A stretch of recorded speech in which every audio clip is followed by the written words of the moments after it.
ዛሬ አንድ አሰልጣኝ በማንቸስተር ዩናይትድ ውስጥ መሸነፍ እንዴት ኃጢአት እንዳደረገው እናያለን። I'm doing my job for Manchester United.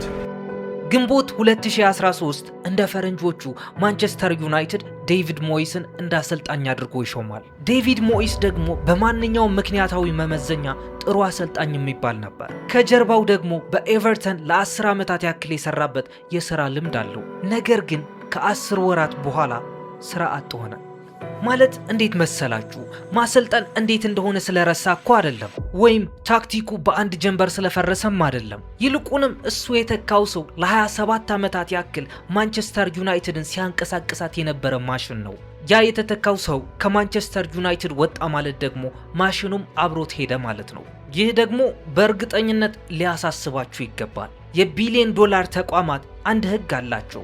እሱ ህግም የአንድን ሰው መውጣት ተቋቁመው እንዲቀጥሉ ይደነግጋል። ነገር ግን ማንቸስተር ዩናይትድ ለአንድ ሰው ሲባል ልዩ ሁኔታ ውስጥ ገብቶ ነበር። ስለዚህ የዚህ ቪዲዮ ዋና ጭብጥም ይህ ነው። ስለነዛ ያሸነፋቸው 38 ዋንጫዎች አይደለም፣ እሱማ ዊኪፒዲያ ላይ አለ። ይልቁንም የእንግሊዝ እግር ኳስ አዘጋጅቶት የማያውቀውን እጅግ የረቀቀ የመሪነት ስርዓት በጭራሽ ሊተላለፍ የማይችል ይመስል የነበረውን የማይመች እድል ነው። ያ ሰው ሙሉ በሙሉ ከግላስኮ የመርከብ ማደሻ ቦታ የመጣ ሰው ነበር። አስቸጋሪ ነበር ይሉታል፣ ከልክ ያለፈ ተቆጣጣሪ ነበረም ይሉታል። ያ ሰው ደግሞ ማንም ሰው ሊተካው ያልቻለው ስብዕናና ግዛትን የገነባ ሰው ነበር። ያ ሰው አሌክስ ፈርጉሰን ነው። ቦታው ጎቫን ግላስኮ ስኮትላንድ ነበር። ጊዜውም 1941 ነበር። በክላይድ የመርከብ ማደሻ በጥፍራችሁ መነጫጭራችሁ ትበላላችሁ፣ ካልሆነ ግን ጾማችሁ ታድራላችሁ። ፈርጉሰንም ኳስ ተጫውቶ ብር ከመከፈሉ በፊት እዛ መርከብ ማደሻ ውስጥ ይሰራ ነበር። ከዚያማ ከዛ የመርከብ ግቢ ለቀሪው የህይወት ዘመኑ የሚሆነው አንድ ትምህርት ይዞ ይወጣል። እሱም ያለ ግጭትና ያለ ውጥረት ምንም ዋጋ የለው ነገር መገንባት እንደማይቻል ነበር። ነገር ግን ጥንካሬው ኢንዱስትሪያል ብቻ አልነበረም። በ1960ዎቹ የግላስኮው እግር ኳስ ኦፊሻል ባልሆነ መንገድ ተደራጅቶ ነበር።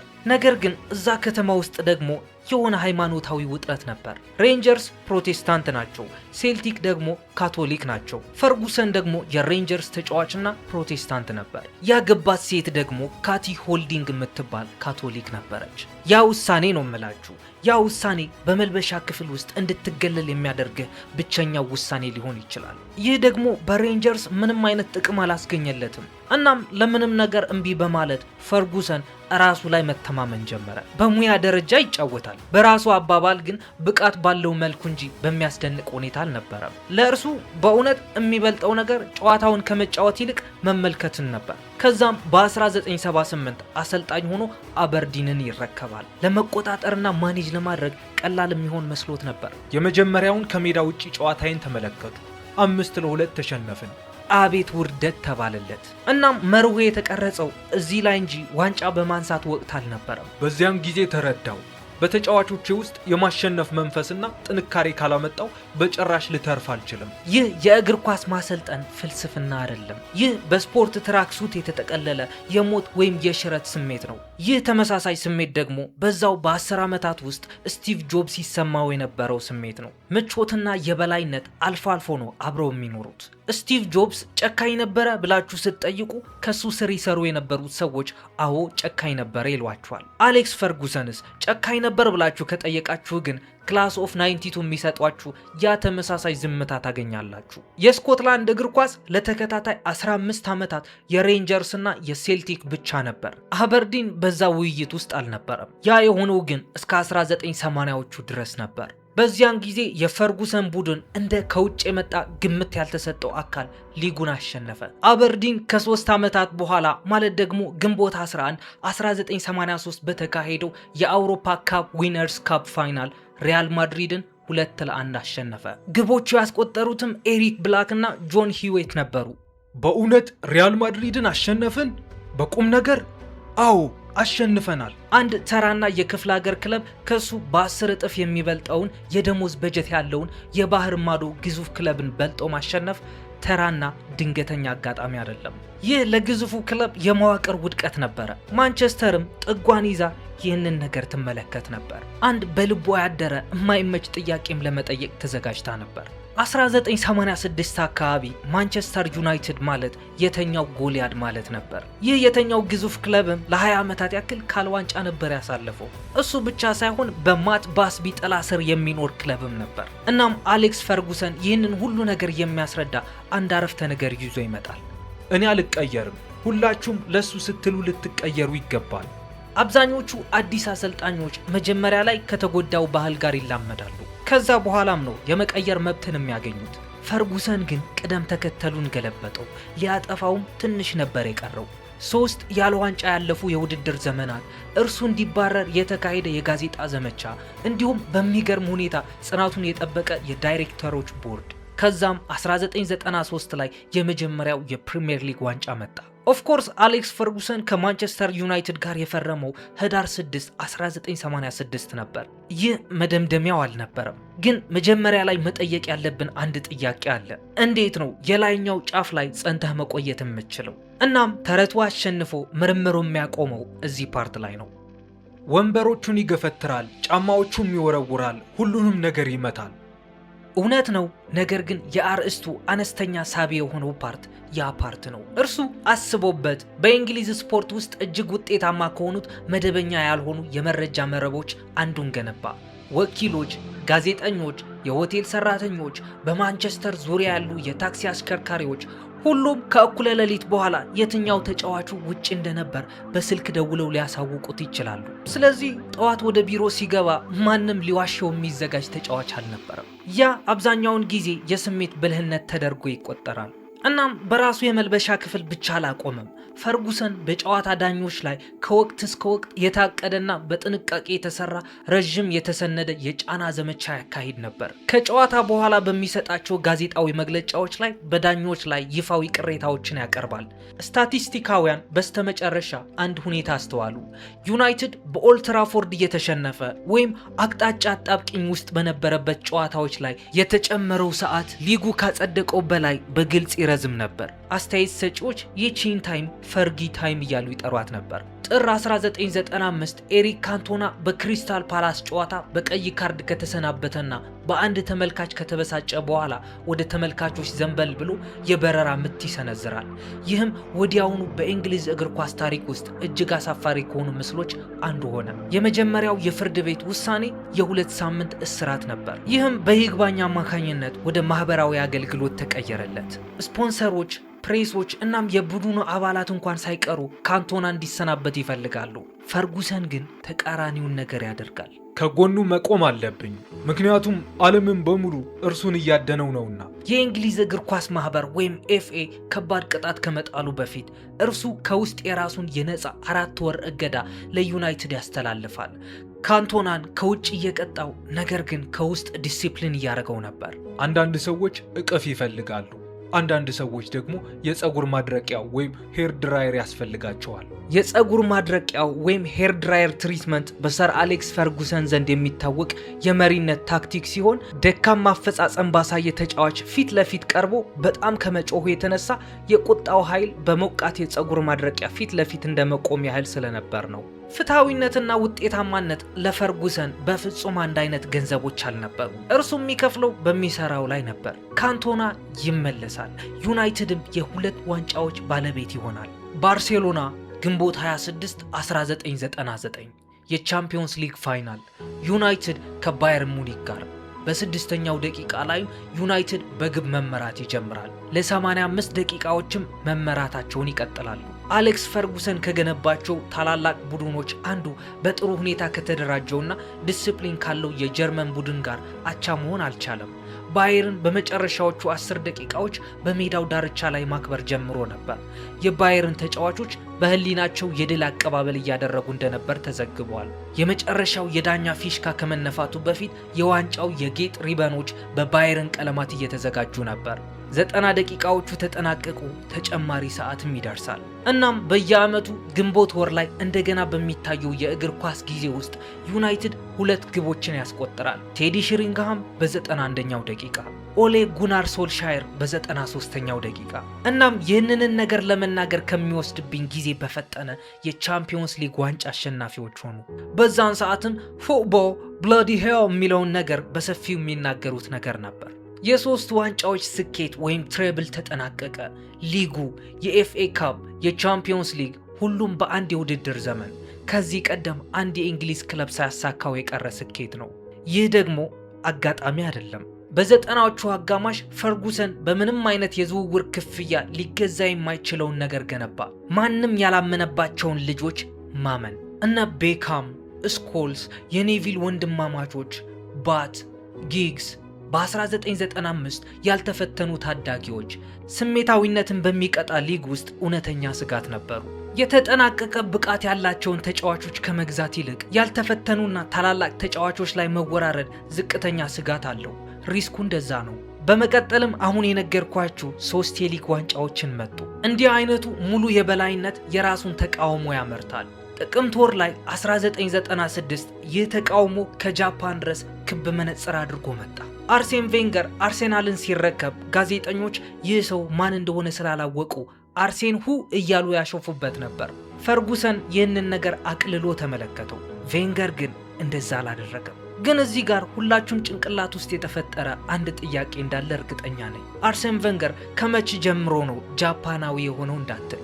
አርሰን ቬንገር ከ95 እስከ 96 ባለው ጊዜ ጃፓን ውስጥ የእግር ኳስ አሰልጣኝ ነበር። እናም አርሰናል ከሚቀጥሉት 8 ዋንጫዎች 3ቱንም ይወስዳል። ይህም በ2003 እስከ 2004 ሙሉ በሙሉ ያልተሸነፉበትን የውድድር ዘመን ያካትታል። ኢንቪንሲብልስ የሚል ስምም ተሰጣቸው፣ የማይበገሩ ማለት ነው። ዩናይትድ ይህንን በጭራሽ ያላሳካው ስኬት ነበር። እውነተኛ የበላይ የሆነ ተፎካካሪ የሚገጥመው አብዛኛው መሪ ወይም በድንጋጤ ራሱን ለመቀየር ይሞክራል ወይም ሁለተኛ ደረጃን በጸጥታ ይቀበላል። ፈርጉሰን ግን ሁለቱንም አላደረገም። እርሱ ጠበቀ እስከ ጥቅምት 2004 ድረስ። ባትል ኦፍ ዘ ባፌት ወይም ፒዛ ጌት ተብሎ የሚታወቀው ጥቅምት 24 2004 ማንቸስተር ዩናይትድ በኦልትራፎርድ አርሰናልን 2-0 ካሸነፈ በኋላ በተጫዋቾች መተላለፊያ ዋሻ ውስጥ የተከሰተ አሳፋሪ ግጭት ነበረ። ሽንፈቱ የአርሰናልን ታሪካዊ የ49 ተከታታይ ጨዋታዎች ያለመሸነፍ ያበቃበት ጉዞ ነበር። ከዚያም በተከተለው ሁከት አንድ ቁራጭ ፒዛ ተወርውሮ አሌክስ ፈርጉሰንን መታቸው። ጨዋታው በከረሩ ታክሎችና በከፍተኛ ውጥረት የታጀበ ነበር። ሩድ ቫን ኒስተልሮይ በፔናልቲ ግብ ሲያስቆጥር፣ ወይን ሮኒ ደግሞ የማጠቃለያ ግብ አከለ። ሆኖም ፈርጉሰን ያጋጠመው እጅጉ ከባድ ተፎካካሪ ከሜዳው ማዶ የነበረውን አልነበረም። ሮይ ኪን አምበል ከራሱ ከፈርጉሰን ስሜታዊ ጨርቅ የተቀደደ እረፍት የሌለው ለማንኛውም ተራ ነገር አለርጂክ የሆነ ለአመታት የቡድኑ የጀርባ አጥንት ነበር። 2005 ላይ ግን በሚድልስብሮ 4-1 ከተሸነፉ በኋላ የቡድን አባላቱን አፈጻጸም በጽኑ የተቸበት የኤምዩቲቪ ቃለ መጠይቅ ከአሰልጣኝ ሰር አሌክስ ፈርጉሰን ጋር ወደ ተፈጠረ የከረረ ግጭት አመራ። በዛን ሰዓት ያ የጀርባ አጥንት ተሰበረ።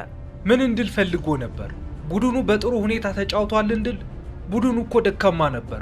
ፈርጉሰን ደግሞ ይህንን ነገር እንደ ታማኝነት ሳይሆን አምበሉ ሊጠብቀው የሚገባውን ክፍል እንደ ማበላሸት አድርጎ ተመለከተው። በማግስቱ ለተጫዋቾቹ ነገርኳቸው፣ ሮይ ኪን ዳግመኛ ወደ ማንቸስተር ዩናይትድ በጭራሽ አይመለስም። አብዛኞቹ መሪዎች ትልቅ ዋጋ ያወጣበትና ትልቅ ግምት የተሰጠበትን ተጫዋች ለማሰናበት ወደ ኋላ ይላሉ።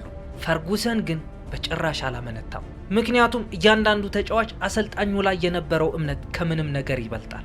እናም ኪን ወደ ሴልቲክ ይሄዳል። ከ2 ዓመታት አስቀድሞ ያው ህግ እጅግ የበለጠ ታዋቂ በሆነ ሰው ላይ ተተግብሮ ነበር። ከኤፍኤ ካፕ ሽንፈት በኋላ የተናደደው ፈርጉሰን በመልበሻ ክፍሉ ውስጥ ያለን የኳስ ጫማ ይመታል። ጫማው በዴቪድ ቤካም አይን ላይ ያርፋል። ያ ምስልም በብሪታንያ ጋዜጦች የፊት ገጽ ላይ ይወጣል። እውነት ለመናገር ጫማው ራሱ እውነተኛው ታሪክ አልነበረም። የቤካም እያደገ የመጣው ዝና፣ ጋብቻው፣ ብራንዱ ከጊዜ ወደ ጊዜ ከዚያ የመልበሻ ክፍል ውጭ የሚኖር ህይወቱ አስቀድሞ ከፈርጉሰን አንድ የማይታጠፍ ህግ ጋር ተጋጭቶ ነበር። በዚያ ሰዓትም ፕላኔታችን ላይ እጅግ በጣም ታዋቂ የሆነው ተጫዋች ወደ ሪያል ማድሪድ ይሸጣል። የ7 ዓመታት ዝምታ። 2004 ላይ የቢቢሲ ኒውስ ናይት በወቅቱ የእግር ኳስ ወኪል ሆኖ ይሰራ በነበረው የፈርጉሰን ልጅ ጄሰን የንግድ እንቅስቃሴዎች ላይ ምርመራ ያካሂዳል። ፈርጉሰን ይህንን ዘገባ እንደ ስም ማጥፋት ይመለከተዋል። እናም በማንኛውም ይፋዊ አቅም ከቢቢሲ ጋር ላለመነጋገር ይወስናል። ይህም የዘለቀው ለ7 ዓመታት ድረስ ነበር። ይህ ደግሞ ትኩረት ለመሳብ የተደረገ ግጭት አልነበረም። ከዛም 2011 ላይ ይህ ግጭትና ዝምታ ያቆማል። ነገር ግን ይህንን ነገር ያስቆመው ቢቢሲ እንጂ ፈርጉሰን አልነበረም። የክለቡ መጠቅለልና የዳይሬክተሮች ቦርድ ጦርነት። አብዛኞቹ የፈርጉሰን ዘጋቢ ፊልሞች የማይነግሯችሁ ታሪክ ይህ ነው። በ2000ዎቹ መጀመሪያ ላይ ፈርጉሰን ሮክ ኦፍ ጂብራልታር ከተባለው አሸናፊ የሩጫ ፈረስ የማራባት መብቶች ውስጥ ከጆን ማግኒየር እና ከጄፒ ማክመንስ ጋር በጋራ ባለቤትነት ይይዛል። እነዚህ ሁለት ሰዎች ደግሞ በወቅቱ የማንቸስተር ዩናይትድ ትልቁ የተባለውን የአክሲዮን ባለቤቶች ነበሩ። እሱ ብቻ ሳይሆንም በአየርላንድ የፈረስ ሩጫ ውድድር ውስጥ እጅግ ሀብታም ከሆኑት ሰዎች መካከል የሚመደቡት ናቸው። ፈርጉሰን ከፈረሱ የመራቢያ ገቢዎች ይገባኛል ብሎ በሚያምኑ የፈረስ አገልግሎት ክፍያ ላይ አለመግባባት ይፈጠራል። በዳይሬክተሮች ቦርድ ሳይሆን በፈረሶች ማደሪያ ግቢ ውስጥ የተደረገ የ1,000,000 ፓውንድ አለመግባባት ነበር። አልዋሻችሁም፣ ግንኙነታቸው ተበላሸ። ማግኒየርና ማክማነስ የፈረስ ባለቤቶች ብቻ ሳይሆኑ የዩናይትድ ዋና ባለ አክሲዮኖች በመሆናቸው በፈረስ ምክንያት የተነሳው ግላዊ የፋይናንስ አለመግባባት በምድር ላይ ካሉ ትላልቅ የእግር ኳስ ክለቦች በአንዱ የዳይሬክተሮች ቦርድ ውስጥ በጸጥታ ወደ ተነሳ ሙሉ ጦርነት ተሸጋገሩ። ክለቡ ለውጭ ገዢዎች እጅግ ተጋላጭ በሆነበት ትክክለኛ ወቅት ላይ የተፈጠረ አለመረጋጋት ነበር።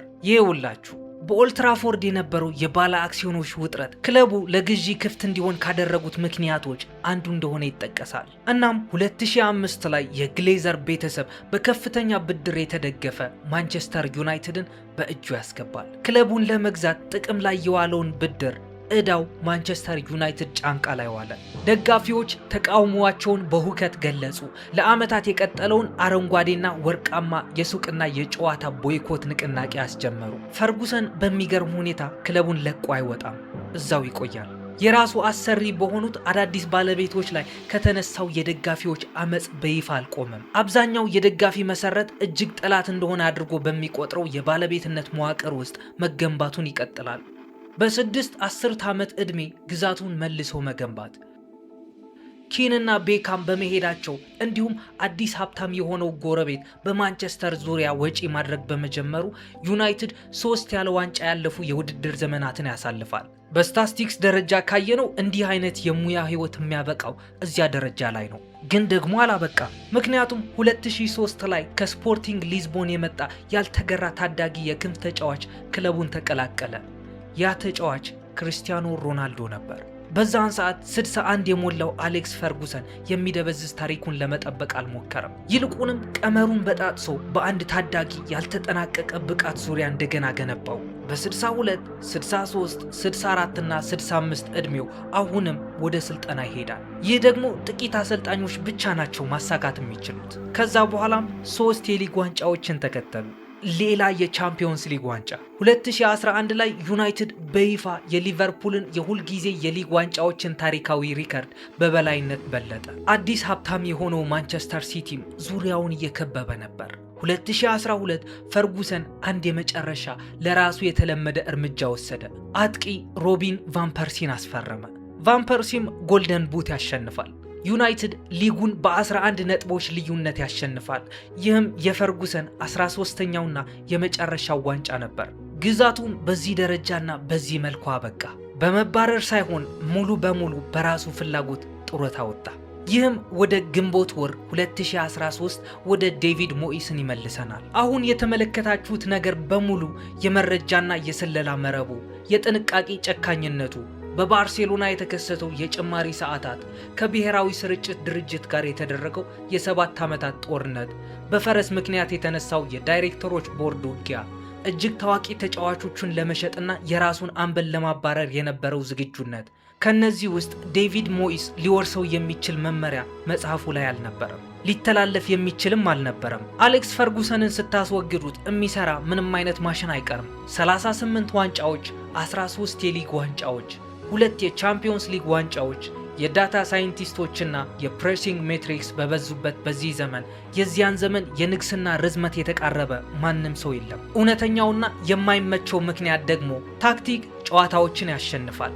ባህል ግን 10 ዓመታቶችን ያሸንፋል። ሙሉ በሙሉ በአንድ ሰው ዙሪያ የተገነባው ያ ባህል ደግሞ ያ ሰው ሲለቅ በፍጹም ፋንክሽን ማድረግ አይችልም። ግንቦት 2018 ማለት ደግሞ አሌክስ ፈርጉሰን ጡረታ ከወጣ ከ5 ዓመታት በኋላ በብሬን ሄሞሬጅ ምክንያት ወይም በደም መፍሰስ ምክንያት የአንጎል ቀዶ ጥገና ያደርጋል። ሙሉ የአሰራር ፍልስፍናው እረፍት በሌለው ወደፊት በመገስገስ ላይ በተገነባ ሰው ላይ በሰዓቱ ላይ ገና ጊዜ ያለ ጨዋታው እንደተጠናቀቀ በጭራሽ ለማይቀበል ሰው ይህ የማይደራደር ለፀጉር ማድረቂያው ምላሽ የማይሰጥ ስለ መረጃ መረብ ወይም ስለ 7 ዓመታት የሚዲያ እንግዳ ግድ የሌለው ብቸኛ ተፎካካሪ ነበር። በህይወትም ይተርፋል ያገግማልም። በስተመጨረሻም ወደ ኦልትራፎርድ ይመለሳል። ከዋንጫ ጋር ምንም አይነት ግንኙነት የሌለው አቀባበልም ይደረግለታል። ከጎቫን የመጣው መርከብ አዳሹ አሌክስ ፈርጉሰን ክለብን ለመገንባት አልተነሳም። እሱ የተነሳው ስታንዳርድን ለመገንባት ነበር። አሁንም ድረስ ቢሆን ያ ስታንዳርድ ያለበት ቦታ ላይ ቆሟል። ታዲያ ይህ የአሌክስ ፈርጉሰን የመጨረሻው ግዛት ነበር ወይስ አልነበረም? ይሄውላችሁ እንደዚህ አይነት ጣፋጭና ማራኪ የሆኑ የስፖርት ታሪኮችን ማድመጥ ስትፈልጉ የምትከፍቱት ቻነል እንዲሆን አሁኑኑ ሰብስክራይብ አድርጉ። ይህ አዲስ ክሪኤቲቭ ነው። ቀጣይም በተከሸነ ታሪክ እስክንገናኝ ድረስ ሰላማችሁን ያብዛልኝ። ይሜ